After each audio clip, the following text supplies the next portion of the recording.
Welcome back to the Old Man Media Podcasts with your hosts, Will Rag and Paul Buchanan. That's me. In case you didn't know. This week we're going to be looking at the album Box for Body, Box for Star by This Is Lorelei. At my suggestion, it's probably one of my favourite releases of the decade so far, 2020s.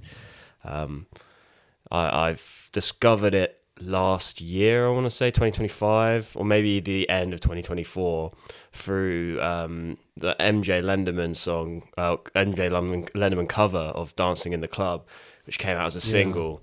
And I heard that just like on shuffle or something, and I thought it was just an MJ Lenderman song, but I was like, wow, this is really fucking good. And then I kind of ended up, I was like, why is the album all weird? And I realized they'd done this like super deluxe release for they did a deluxe release on the album because it came out in 2024, and then 2025 it came out with a few covers. I think it's His dad and sister. One of his dad and sister. One of Snail Mail was the other one. Snail Mail, and the other one was MJ Lenderman. MJ Lenderman. But yeah, and then I actually have had the fortune of seeing both versions live. I've seen MJ Lenderman play Dancing in the Club. Oh, really? He played it when he played in Brighton at Chalk. And I went to see This Is Lorelei at the Moth Club. And he also played that song. But he kind of... Does he do the auto-tune live? No, he kind of just plays it a little bit closer to the MJ Lenderman version live. But yeah, after discovering him through MJ Lenderman, I deep dived. I did his version. I was like, what the fuck? Because it's like electronic, almost like kind of hyper poppy, very a little weird auto-tuned vocals, completely different tone to the MJ Lenderman one. And then I listened to the album, and then I think it's Angel's Eyes, the opening track, and then that's like a slide guitar track, country, bluegrass, shuffly, and the lyrics in that really caught me as well. It was like the kind of solar winds or something. It's like because it's like you said, it's like a kind of bluegrassy song. I'm very unsurprised to find out his dad's a bluegrass musician. Yeah, quite a celebrated bluegrass musician from what I read. Really, I didn't. I heard that he was a bluegrass musician, but I didn't know. I hadn't heard of him, but I'd looked it up, and he said he won a few awards and things like that. So, performs with his daughter now, obviously Nate's sister, Sarah Amos, and This Is Lorelei is Nate Amos. He is in Water From Your Eyes, who are like an experimental band that have been like kind of quite popular in the alternative scene for a number of years now. Especially in the UK, they're quite. I don't know, seem to be quite kindred to the UK, even though they're an American band. They're really cool as well, worth checking out. But a lot of people I speak to, they know Water From Your Eyes, and they know This Is Lorelei as the side project of one of the people from Water From Your Eyes. But for me, it was the other way around. I was like, I found this and I was obsessed with that. And while I like Water From Your Eyes, I'm much more enamored by this stuff for whatever reason. I think it's just there's obviously I'm a big Alex G fan, and I feel like there's a line that can be drawn between the way that they blend genres together on one album. And this album does that it's that kind of, I don't know, jumping from an electronic track to an acoustic-y, bluegrassy country track to like a kind of more indie rock or sort of like 90s, like alt rock, grungy kind of tune. Yeah, seems to be something in the air at the moment with these kind of bands doing that. Because Geese did a similar thing as well with Getting Killed. There was a lot of jumping around genres and that.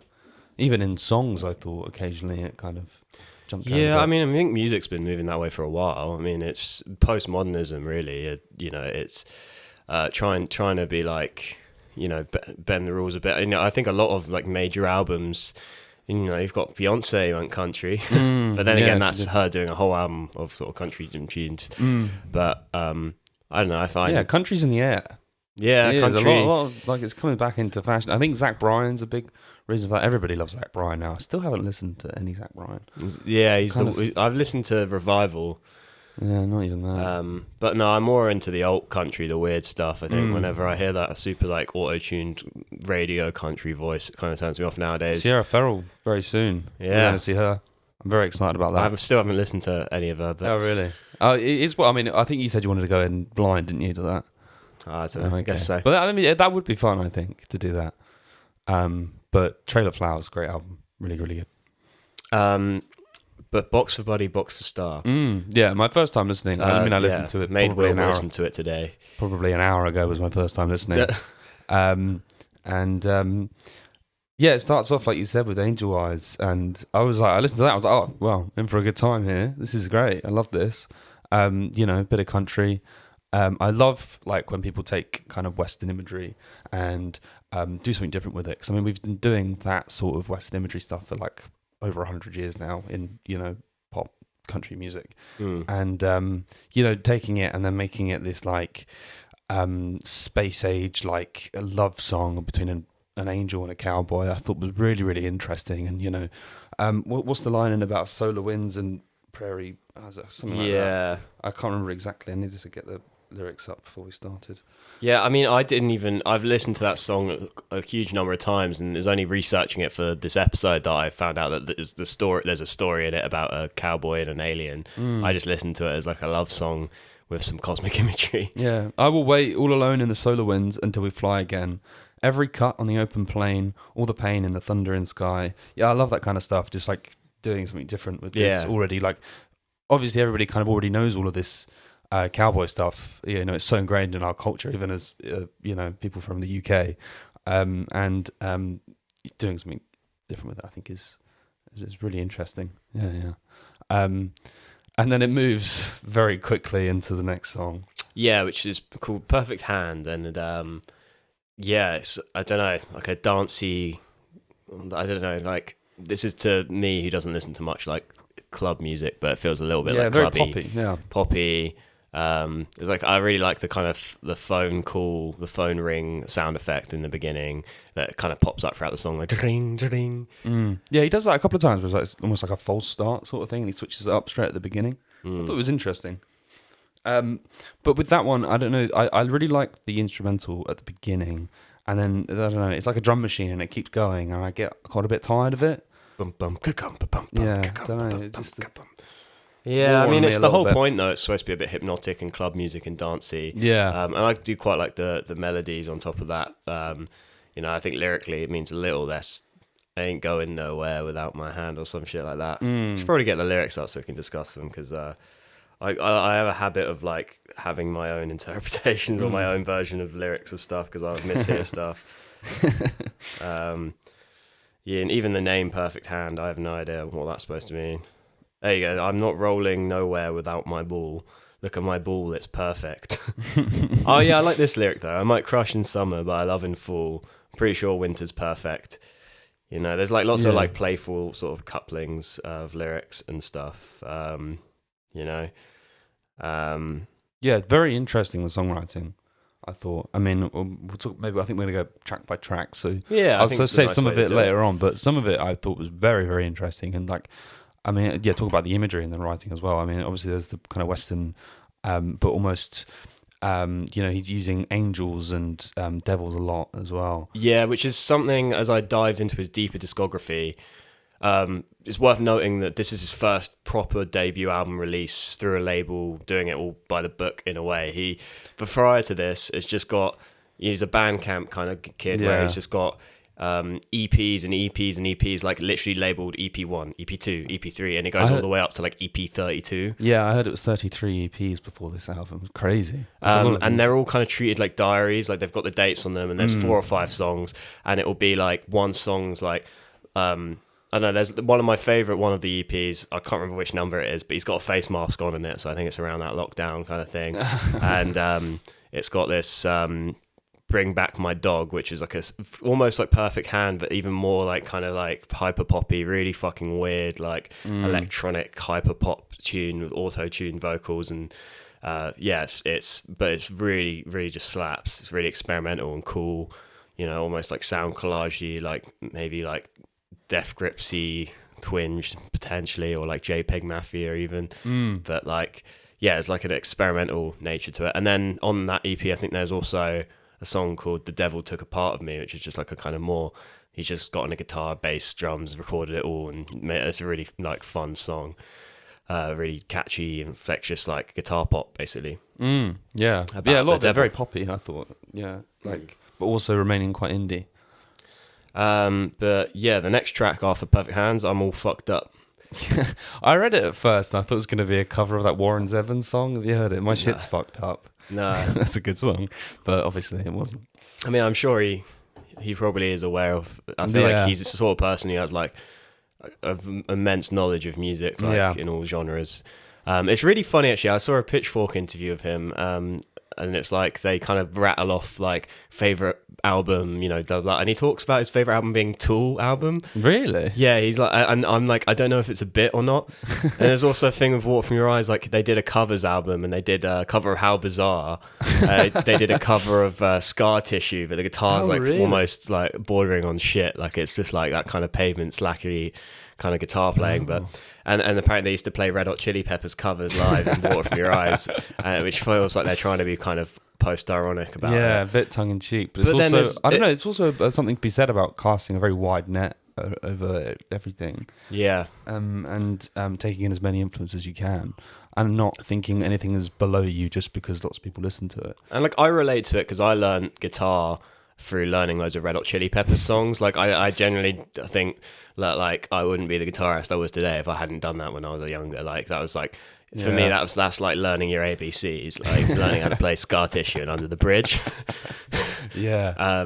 It's not impressive when you rattle it off to people, but it's you're gonna need it. Yeah.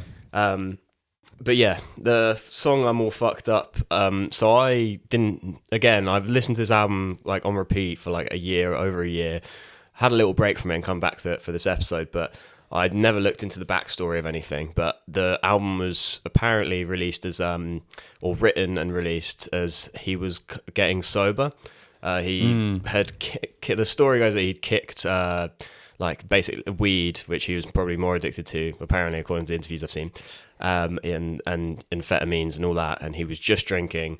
And then when he was at Stonehenge, he had a revelation. Yeah, I've got a quote here. Can I read the quote? 'Cause I had just finished a tour with Water from Your Eyes, during which I laid on the ground at Stonehenge for 40 minutes and decided to stop smoking weed.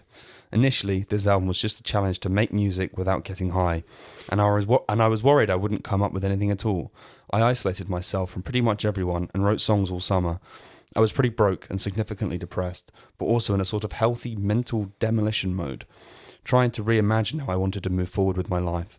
For better or worse, what I made ended up being a delayed recovery album, largely dealing with more significant addictions that I kicked a year earlier. And for me, it's interesting because when I first got into this album, I was probably at the height of like my alcoholism. I remember like I have this memory of got like a not an e-bike, but like like a bike that you rent in Brighton. I can't remember what they're called, like Beryl bikes in Brighton, but like Boris bikes, like Lime bikes. Yeah, I remember getting one of those, being like completely off my tits, like drunk, just like like shots and beers and stuff, and then just like getting on a bike, going across the whole seafront to see my friend and listening to. I got my friend's pub, right, and they had Le Chouffe. It's like a Belgian beer with a gnome on it. They'd been given this Le Chouffe merch, so they had this little like gnome hat with a bell. That's so cool. And they gave that to me. They gave me one, and then I biked it across the seafront with this gnome hat on, listening to like Dancing in the Club, like belting the lyrics out almost, like. And then I like went to my other friend's pub and then got. Anyway, it's funny that this album hit me at a point where I was drinking quite a lot. And do you still have the gnome hat? I think I left it at a pub I worked at. I donated it. I think, and then revisiting the album now and hearing all of this backstory to it, and currently I'm 2 days away from being 6 months sober. I feel like it's gotten new relevance in terms of like my connection with it. It's an album that I've sort of grown with, and in a way, it's become like part of my recovery, I guess. So. Yeah. That's a very inspiring story, Paul. That's really good. I think also what I was going to mention with the kind of angel and devil thing. I mean, kicking any sort of addiction has got to be an incredibly tough thing. And you've always got these angels and your devils on your shoulder telling you to, have another drink, have another toke or whatever. And that. I mean, I would assume that's kind of informed his lyrics. Somewhat, and that's why he's chosen that specific imagery. Yeah, maybe you're right. I've never thought about it like that, but I have memories of times of being like I'm going to leave after this drink, and then like going back to the bar, and then my mind just like kind of overriding and finding another excuse to be like, oh, that guy's just arrived. I need to have a chat with him, buy another drink, and then it would be like, you know, get to 4 a.m. and I'd be like, all right, okay. But the whole time I was having this internal battle, maybe you're right. Maybe that's what he's personifying there. But yeah, the reason this has relevance on I'm All Fucked Up is, again, I just thought this was about him going on like a little boozy holiday with a partner or something. You know, it tells us kind of story of like, you know, like losing his dog in Spain and spitting on stones in Madrid, and I don't know, all these like really vivid imagery. And then it turns out that he's kind of written this as a message to his younger self. Like, you know, I don't know how young, like 10, he's like 30 odd. So he might have been thinking about his early 20s. And, you know, it's like, you little sick thing, you had your fun. And he's sort of looking back on like how, you know, he used to probably be a bit more sort of intoxicated and chemically dependent. But he's like, you know, you're obviously it was an unhealthy kind of balance that couldn't last forever, but you had your fun. And now, you know, it's kind of him like, yeah, almost like compassionately writing about that time. Yeah. Yeah, you hide the dead like you always said you would. That's good. Like a little, you know. I like you cut the line, baby. And there's a real nice, just the way the lyrics are delivered in this song are so like, yeah, I don't know, like the rhythm of it, you know. Like, you can hear the bass and the pounding of the drum, you know, when that line's delivered. I'm always just like, yeah, it's fucking bomb. Yeah, it's like a indie rock banger, isn't it? Yeah. Anthem. Yeah. No, it is good. I do like this one actually. I always kind of interpret it as maybe more of a relationship thing, you know, like you're all fucked up and you want to stay here with me, and it's like the author being like, you know, I'm fucked up and you want to stay with me, so that's how fucked up you are, you know. That's what I kind of interpreted it at. But that's what I mean is great about a lot of these songs. It's not just only the whole album genre blending, but I think that even in one song you can interpret it like multiple different ways, and I've always found that to be a mark of a good song. Yeah, I don't. Yeah, it's interesting. Yeah, what you said about this being about his younger self, because I mean I read some of the lyrics to this. I just assumed he was talking about. You know, this was with somebody like a partner or something. Yeah. Like, you started the fire and I smashed all that air. Dog ate our lunch and you cut off all your hair. But now, you know, it being in reference to a younger self, that makes more sense. Never caught the little shit. Yeah, we're never sitting right. Yeah, I think that's really interesting. And actually, I didn't even realise that. I thought when I was saying I like that lyric, you cut the line, I was imagining him like cutting in line somewhere. But it could also be like cutting the line, you know, drugs. And also he says you hit the gas. I only know from listening to his other stuff that he commonly references like weed as gas. He's like, I'm smoking on that gas. And it's like, I've never heard anyone call it that. Maybe it's where he's from, Brooklyn or New US York. thing. They call like smoke that gas. Yeah, like good weed is gas. I think I'm not really too sure, but yeah. No, it's a really, really good song. It's a very big highlight of the album for me. Definitely one of my most repeated songs as well from it.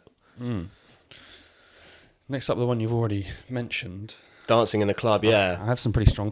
sorry. Yeah, I mean, the thing is, I heard the MJ Lennon version, and I heard this version, and I was like, this is shit. Yeah, I don't like this one. But I think it's actually warmed on me over time. Really? Okay. Yeah, I think I don't know. I remember I put this album on when I was opening a pub I used to work at, and then one of the regulars came in, and he was like listening. He was like, "Is this fucking Owl City?"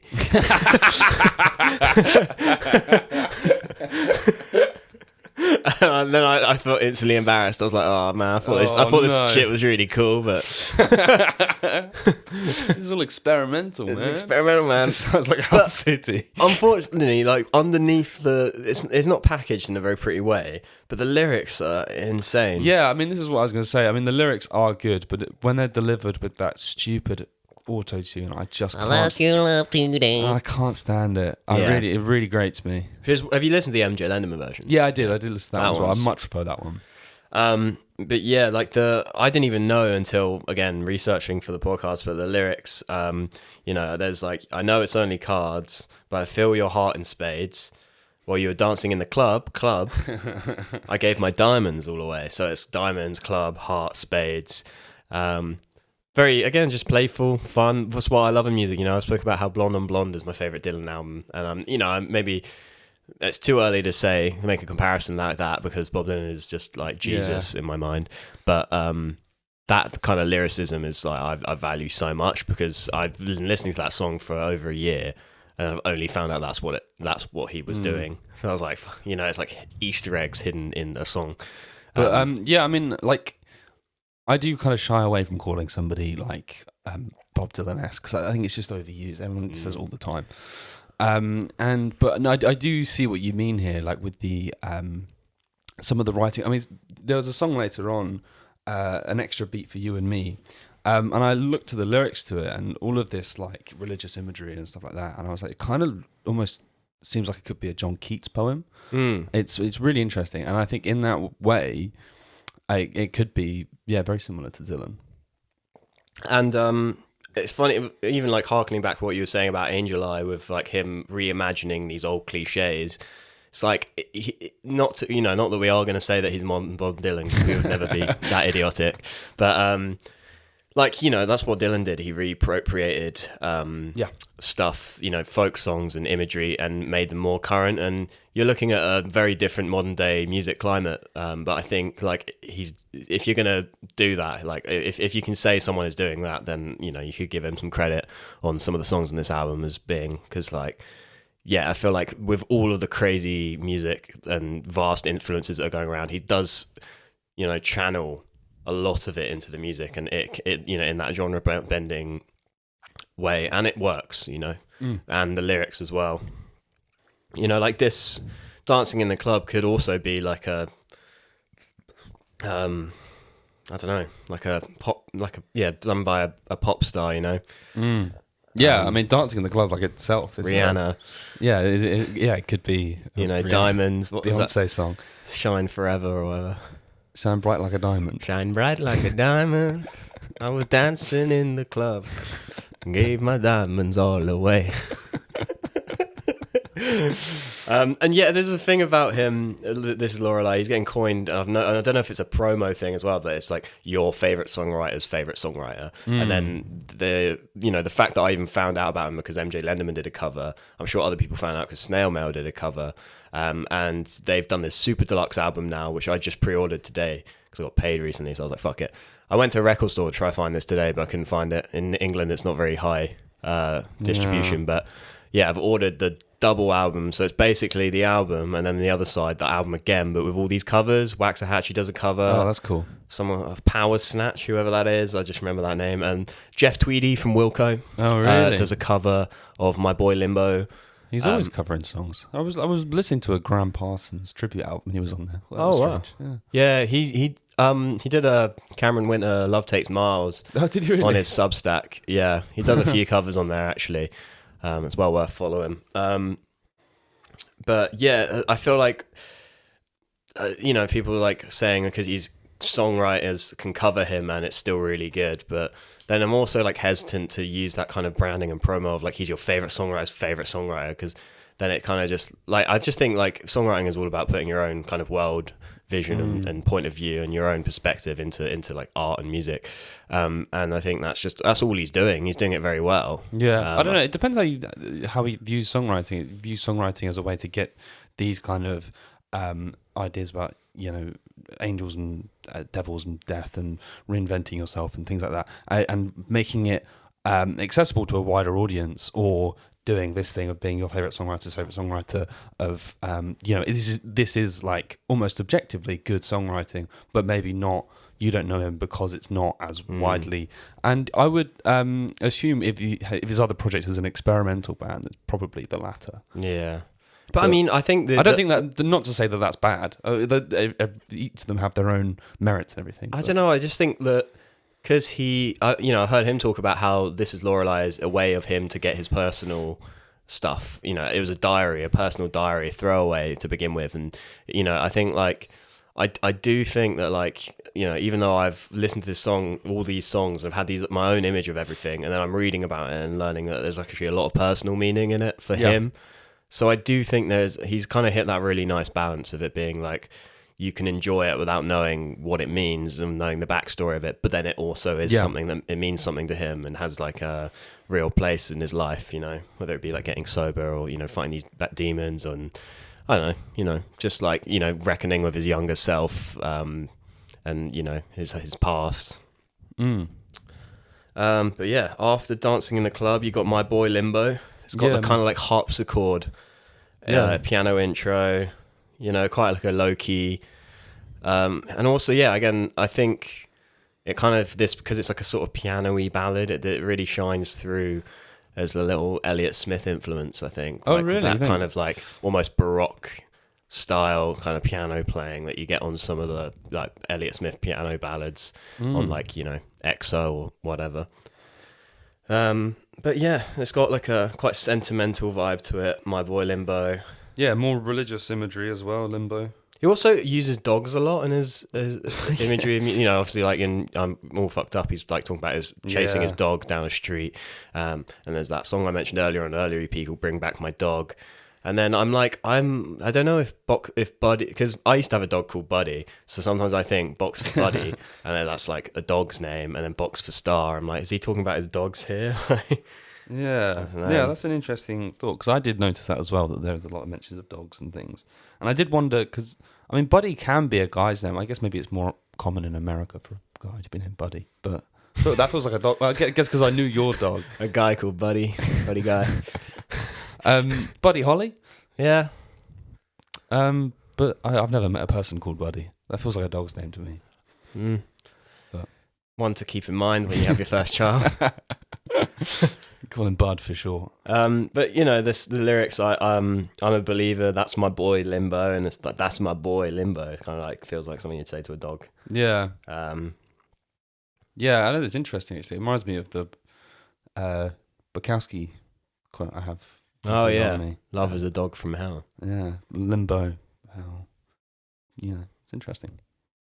Yeah, it's definitely from this same sort of pantheon and poetic kind of world.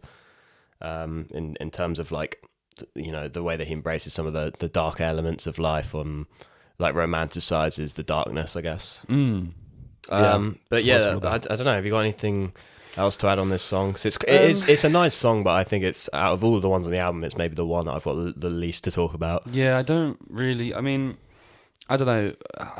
Bits of this album, I do really enjoy parts of this album, like a lot, and bits I didn't like so much. But a lot of it, I was just kind of didn't really love or hate. Just kind of like, I don't know. This is okay, and it's probably one of them. Yeah. The next song though, "Where's Your Love Now?" Yeah, again, I'm not so fast. I feel like I've spoken to people about this before, and some people are very much like, yeah, it's okay. Oh, really? But I think this song is like one of his best songs. Like, it's like 6 minutes long, but it doesn't feel like that. It doesn't necessarily even have that much movement. In terms of like, it's a sort of a loop, and then it'll do a couple verses, and then it'll go to like the synth bit. But it's just something about the way the melody and the way that it's written just really like hits, and it almost has that channeling of a Bob Dylan kind of revenge hit, like Positively 4th Street, like you got a lot of nerve to say that you are my friend. It's kind of like that sort of like poison, a little bit of bitterness, in there, like. And yeah, it's like obviously he's talking about how he got sober on this album, and it's like, you left me to drink, I thought I'd die in my sleep, but I'm healthier now, I'm happier now. Also, another theme is like he talks about songs, like he will reference songwriting in the songs. Oh, so really? Like, long after your song is over, he's talking about like their songs, and obviously later on there's a song for you and me. So it's like he kind of self-referential in some ways. Speaking of themes as well, more mention of gas. Yeah. That gas got me so bad that I thought I deserved it. Yeah, I mean, like, if he's talking about weed, it's funny, but it's just like, also, my gas. Can have a double meaning there, I guess, especially some guys from the UK reading that. My gas got me so bad, man.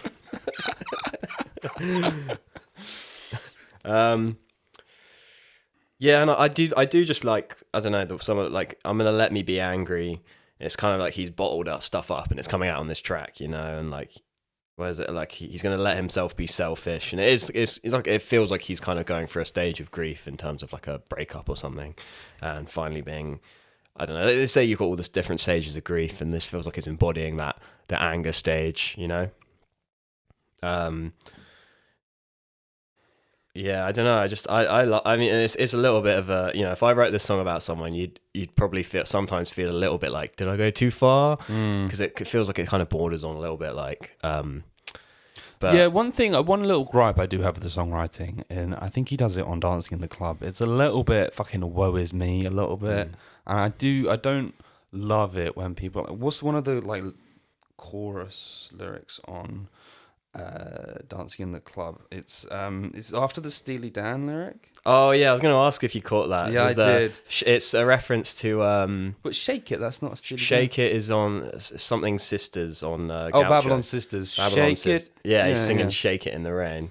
But yeah, a loser never wins, and I'm a loser always been. It's a bit like, all right, get over yourself, all right? No, I don't know. There is a sense of like, I don't know, like a lot of the connection I had in this music when I was, being a drunk scumbag. It's just like, just like feeling like a loser, and it does speak to that side of you where you're just like, when you feel kind of down on your luck. Yeah, in the same way that Bukowski is like, I'd say he's like the champion of losers. Yeah, but he's a bit less like, what's the word for it? Just like, not mopey, but like, I don't know. You can imagine. I'm a loser, and I've always been. By Charles like Bukowski. Mike Wazowski rather than Charles Bukowski. Very similar voice. Very similar voice. Oh yeah, Mike Wazowski. I'm a loser, like and I've always been.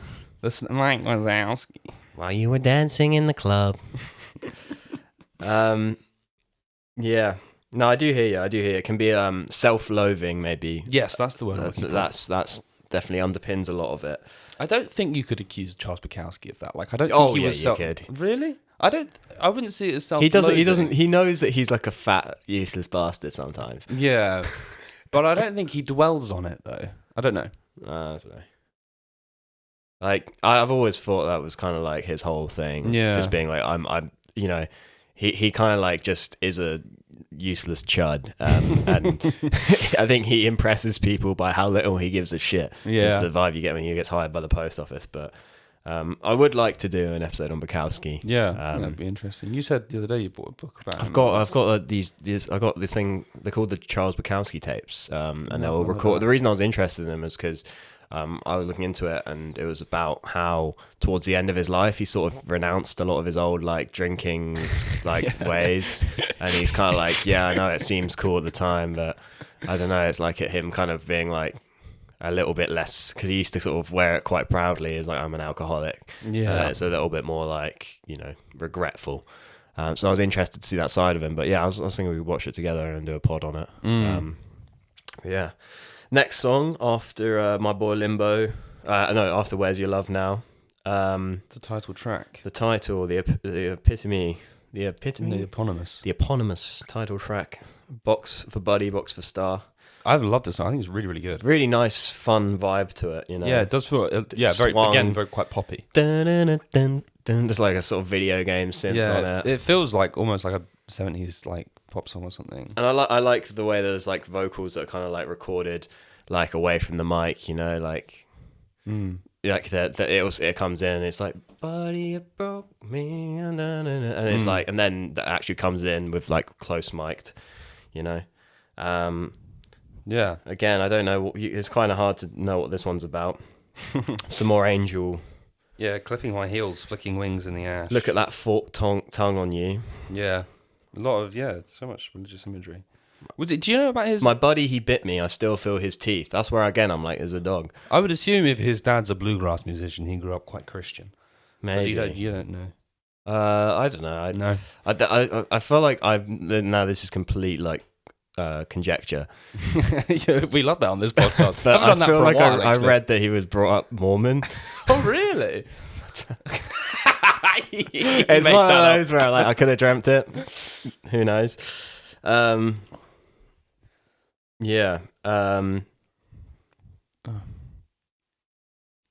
also a lot of mentions of crying. He's always like, he's like, ain't nothing like sorry ain't like a joke. I'm done singing funny because I just end up crying. Always crying in fire where my angel's in pain and my buddy sits laughing at me, breathing my smoke.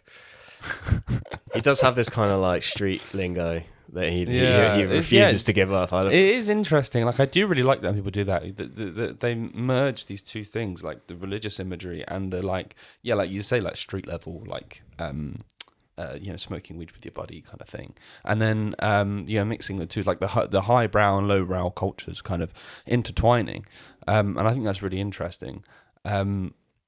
But yeah, this song great. I can't really figure out heads or tails of it, but it's a very catchy song. I just like Buddy, You Broke Me, I Want to Go Home. It's like I love that kind of heart. Like I felt like that at times in my life where I'm just like, I just want to go home. Yeah. Like wherever you're stuck, it's a very childlike thing sometimes of being like, out in the supermarket with your mum and you're like, I just want to go home. or stop talking to this woman in the supermarket. Or like being at school. But then I get that as an adult sometimes where I'm just like, when you have like a shit day and you're like, God, I just want this day to be over so I can go home. Yeah, I mean, almost like we were talking about, who is Buddy? Is it a dog? Is it a person? Is it just a friend? I think it can. I mean, almost deliberately quite vague. It can be anything. Harkening back to Dylan again, using vague terms on purpose so that anybody could put themselves in that slot. Yeah, it's it's a clever device for songwriting, I think, because I think if you write something super personal and you're like, I don't know, Delilah, you fucked me up. Also, I always think, like, when somebody's writing a song about someone, it would be funny if they used their actual name. Well, maybe they do sometimes. I don't know. Yeah, maybe they have. Hey there, someone Delilah. Has. Yeah, maybe. Next song is a song that sings about you. Again, sort of self-referential. I like the lyrics. It's like, all these cities look the same without you. He's like, Jesus Christ, not this again. And he talks about this. He can't tell what the street signs say. They just point at me and laugh at me, tease me dreams of every day I held you. These streets remind me of you. It's kind of like he's going back to a place where he used to know someone, and just thinking on his past. Yeah, I think I don't know. Is he talking about touring? That is that what? It does sound like it. Yeah. Because I know he's from New York, isn't he? He lives in New York. I don't know if he's probably not from, especially if his dad's a bluegrass musician. I would assume he's not from New York.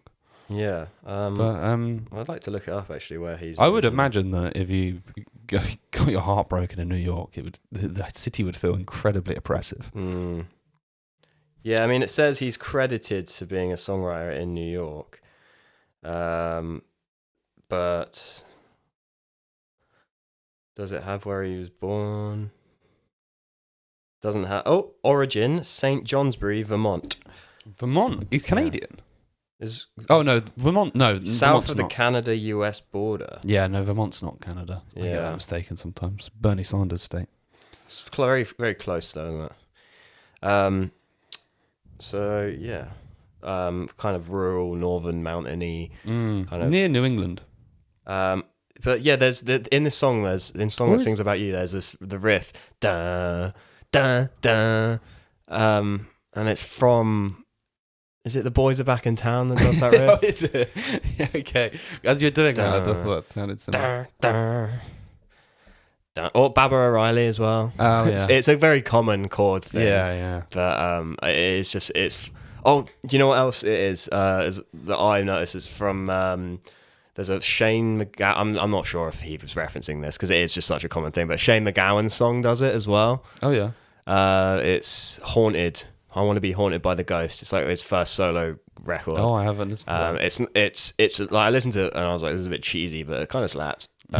He's like, I want to be haunted by the ghost. I want to be haunted by the ghost. Da da da. That's of a Shane your McGowan precious song. Love. Yeah, it's like 90s kind of. I don't know. He was feeling trapped by the folk and music of the Pogues, I imagine. So yeah, that makes sense. Worth a listen, but there is something incredibly cheesy about that. It reminds me of like hair metal kind of.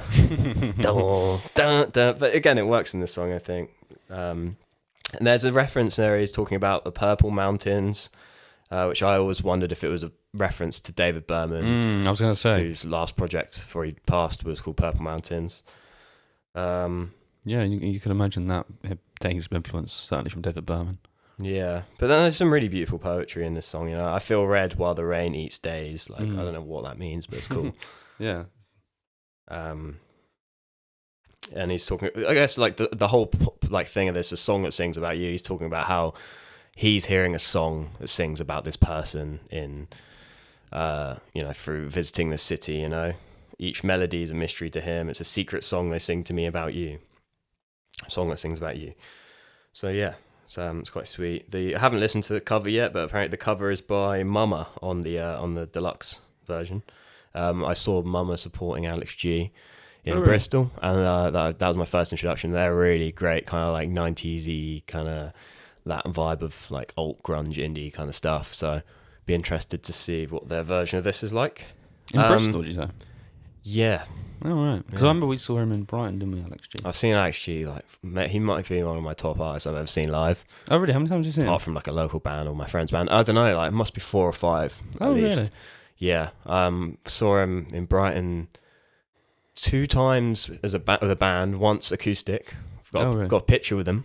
Oh, nice. Real fanboy. Yeah, I've seen him in Bristol.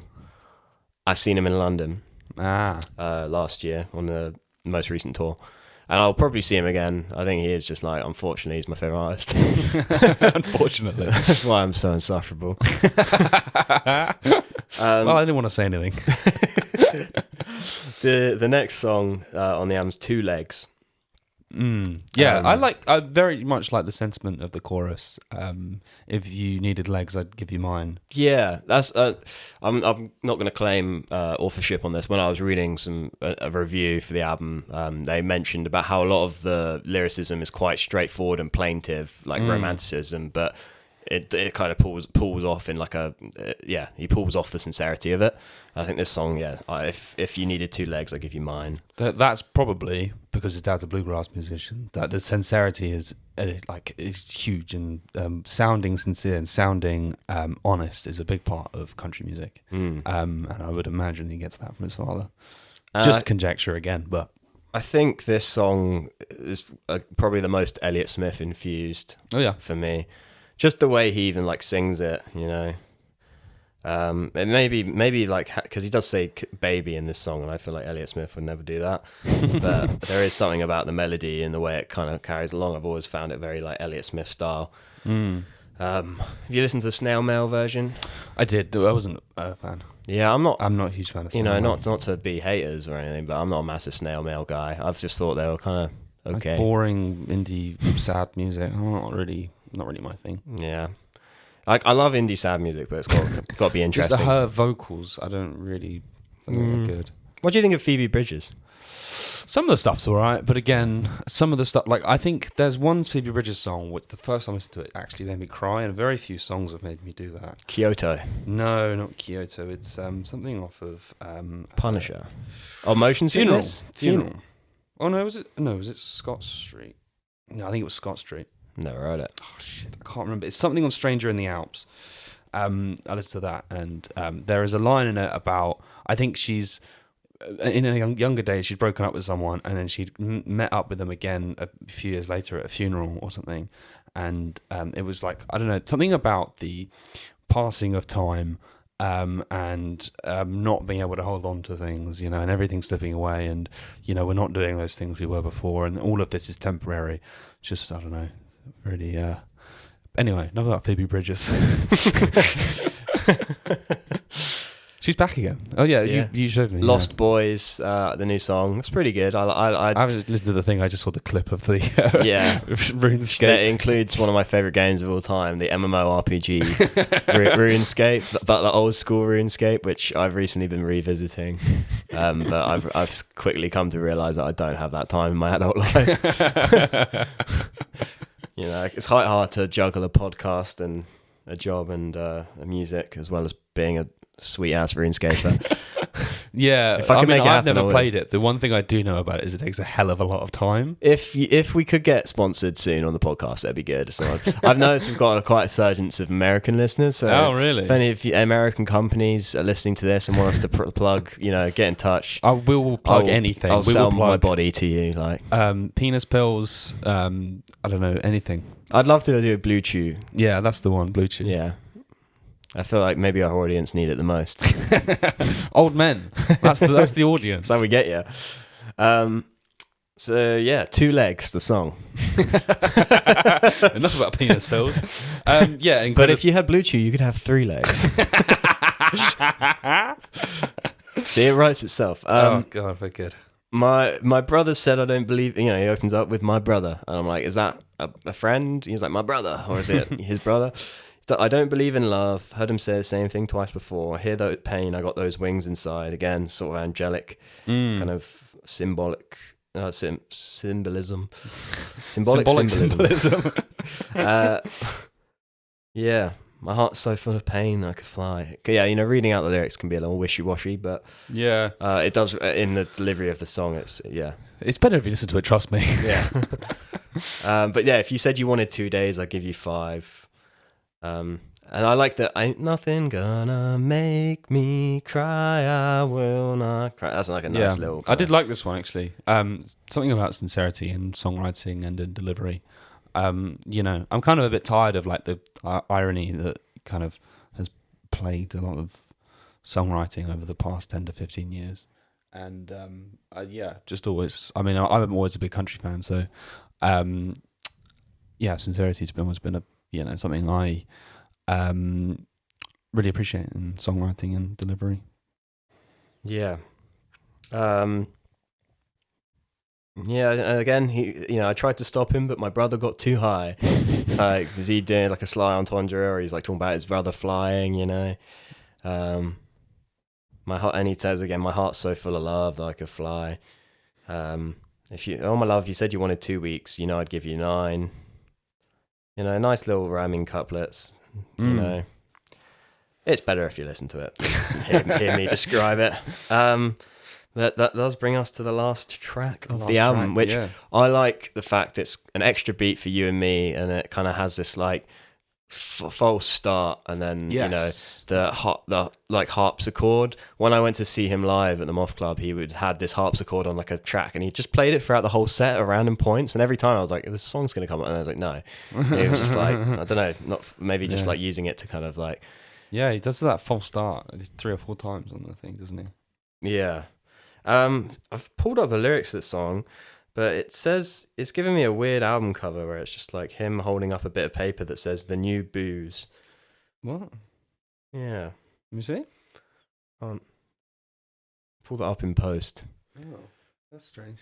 Yeah. I was going to ask you about the album cover for this because it's a bit strange, isn't it? I don't know. What... It is weird. It's a photo of him at night. I assume that's him. Yeah, it's one of those where I never really looked at it until I did, and then it's like got these drawings. Never looked at it till I did. It's like I listened to the music and I was just like, yeah, whatever. There's like a fucking red bar and like whatever's going on. I never really looked at the picture, and then it's like him stood with like he's like got blonde hair. He looks like fairly young compared to how he is now. Yeah, he's got camo trousers, and then there's a weird kind of bridge. But like also, if you like, when I first looked at it, I was like, "Is he drawn a penis on his album?" Yeah, that's what I thought it was. That's what I wanted to ask. Is he what? Like a dripping penis. Fair play to him if he has. But the thing is, I've got this T-shirt from the tour I saw him on, and it's like that design on that is so good, and it's like you could have just used that as an album cover, unless he released the album for. I don't know. You got to think, how does he come up with that album cover? The man's a genius. The next Bob Dylan.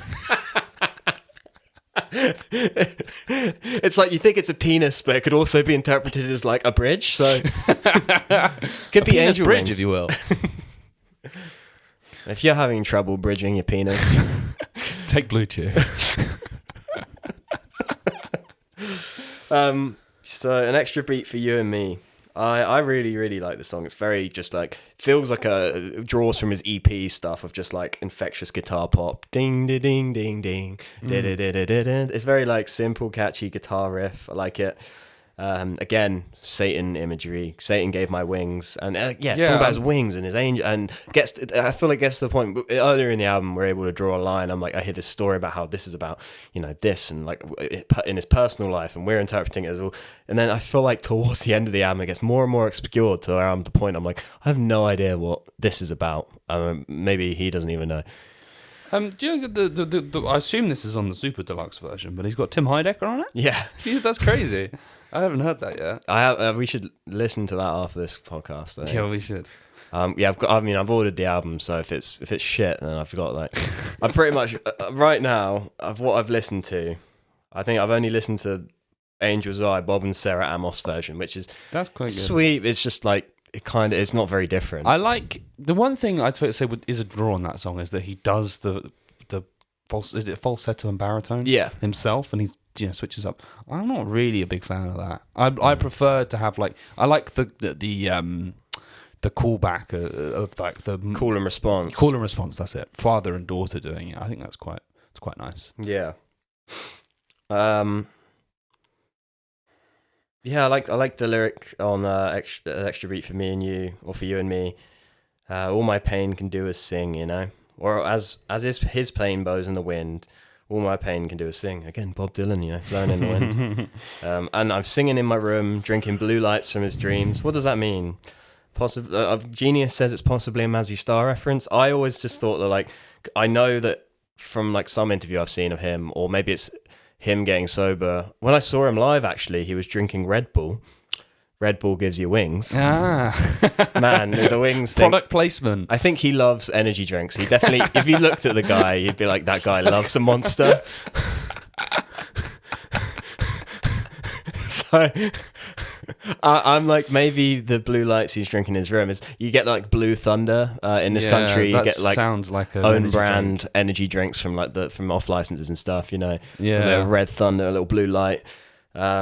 But yeah, and here's a beat for you and me from a heart that made it out somehow. My love sees a star somehow through the water in my eyes. This lyric always caught me out because I was like, is he talking about water from your eyes? Because he's like, through the water in his eyes, he prays to Satan and God alike, and it's like, maybe he's talking symbolically through playing in this band, and he's come to this conclusion, and he was on tour with Water From Your Eyes when he decided to get sober, so maybe that's the whole battling Satan and angels and stuff.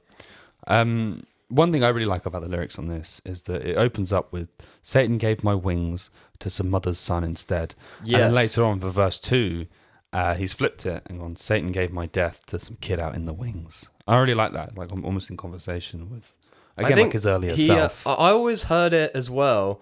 Satan gave my wings to some other son, and it does say, because that repeats a few times, some other song, it does alternate, like you said, but then it also again comes back in. I always thought that it alternated, later on it was some other son and then it's some mother's song, but I think it's written here as it's some other's son every time.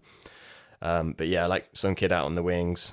Again, wings, another, instead of just being out on the side of the stage sort of thing. You can see his favorite singer sing. It's like he's got all these kind of self-referential things about music and his life on tour and stuff. It kind of just does have the element that it could be written in a tour band between cities and stuff. And it's an interesting story with Nate of how he was, apart from he playing in Water From Your Eyes, very underground, cool, but he talked about being skint and really depressed, and before this album released, I don't think he was on top of the world financially, and I feel like now he's getting his flowers. Everyone's talking about This Is Lorelei, especially last year. It was MJ Lennon and This Is Lorelei were kind of in the alt music scene, big hitters. They're being talked about very fondly. But yeah, even on the tour that he did with This Is Lorelei in the UK, he played the Moth Club. It wasn't packed or anything. It was still fairly Oh, really? Yeah, he had a guy support him. He was an Australian dude. I think he was in Good Morning. There was a band. They kind of just sounded like Mac DeMarco, really? bedroom pop kind of stuff back in the day. But he had his own project. I can't remember what it was called. It was he had a really weird name that I had to Google to find out, and then no music released. That's the thing with it's the same with that guy that we saw support Sam Shackleton. What's his name? God. Spitzer Space Sputnik Telescope. And it's I liked his singing and stuff, but it's if you want people to remember you've got to have a more memorable name. That's quite hard to remember. That's where I think I might be going wrong as well. I've just put my name, Paul. Well, I have to put my name. Paul, if you heard that, would you be able to find it? Paul A. Buchanan. You don't know how Buchanan's spelled. I don't think Buchanan's that hard to spell. I mean, It's got a they might- CH in it. I don't know. I grew up my whole life with little idiots being like, "You're right, Buchanan," and it's like, yeah. come on, mate. But I feel like also Buchanan is like a fairly well-known surname. And Yeah. Neil Buchanan. Oh, it will be. Do you hear about Neil Buchanan? He died. Fuck off, really? Yeah, died of an heart attack. The old jokes are best. You had me. I got really scared.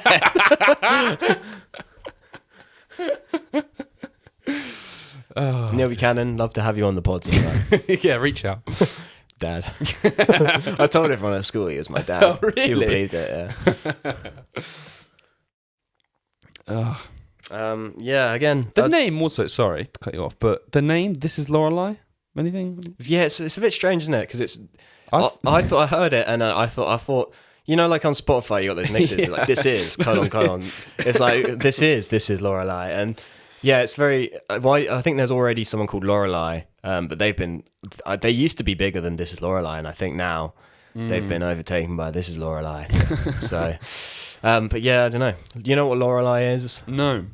It's like I want to say, like a siren in like Greek mythology. Oh, right. But Lorelei. Oh, never mind.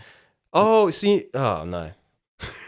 What? There's so many emotions happen there. I still don't know what he's looked at. It says the Lorelei is a 132-meter high steep slate rock on the right bank of the River Rhine in the Rhine Gorge at St. Georgen in Germany. Wow. So that's... Is that what he's referencing? There is a I thought he was referencing... Lorelei, a dog character from the Dogs of Babel. Oh, which is Babel. I don't know. This is a book written in 2003. Probably not. Oh, yeah. Probably not. There's a film called The Lorelei, which is a German silent film. No, probably There's not a that lot one either. There's a character in the 2015 film Victor Frankenstein. I swear. Oh, okay, literature. This is what I was looking for. There's a Lorelei. It's a romance novel. No. Come on.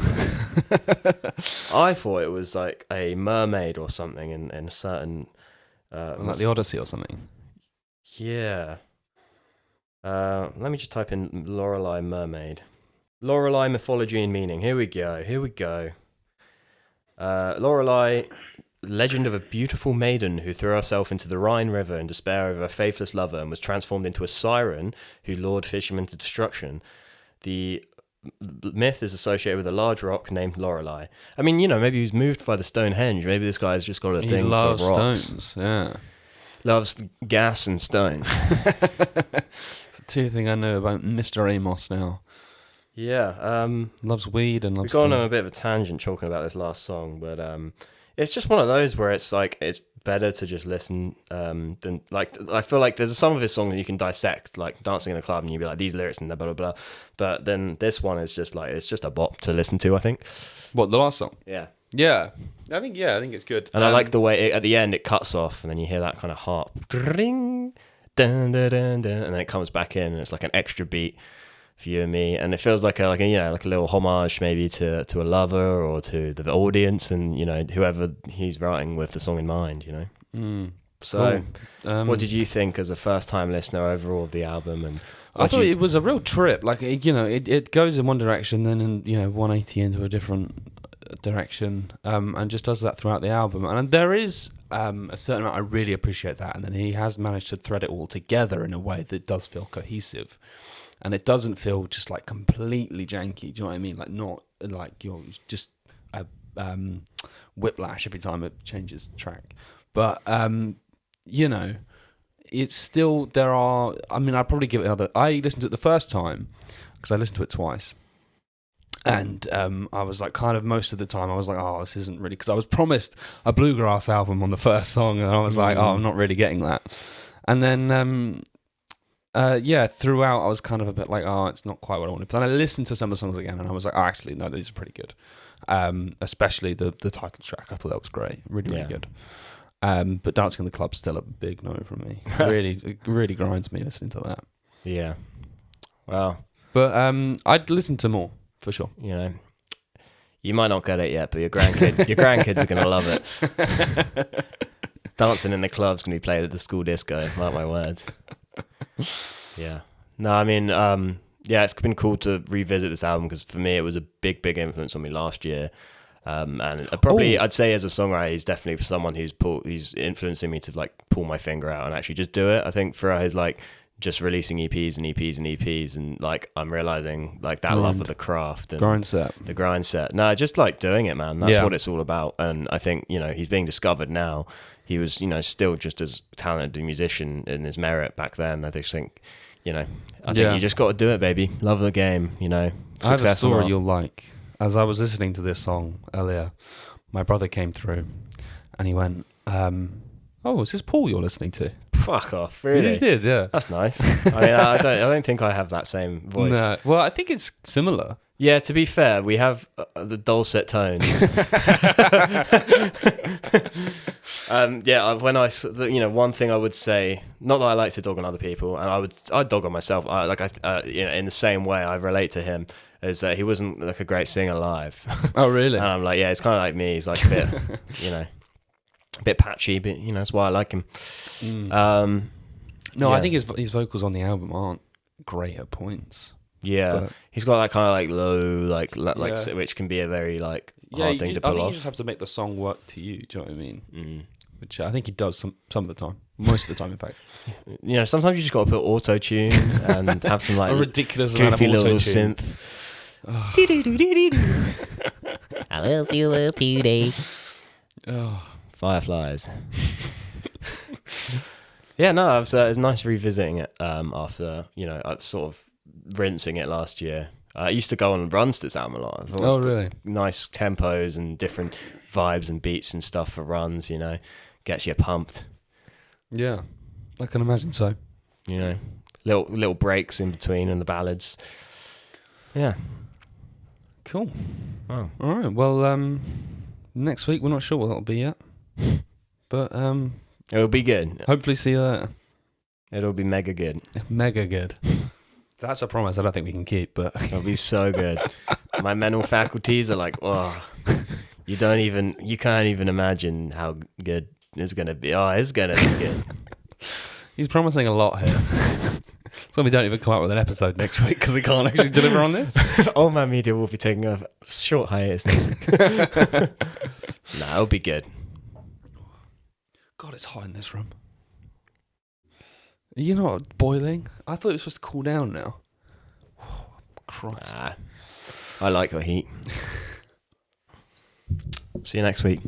Bye-bye.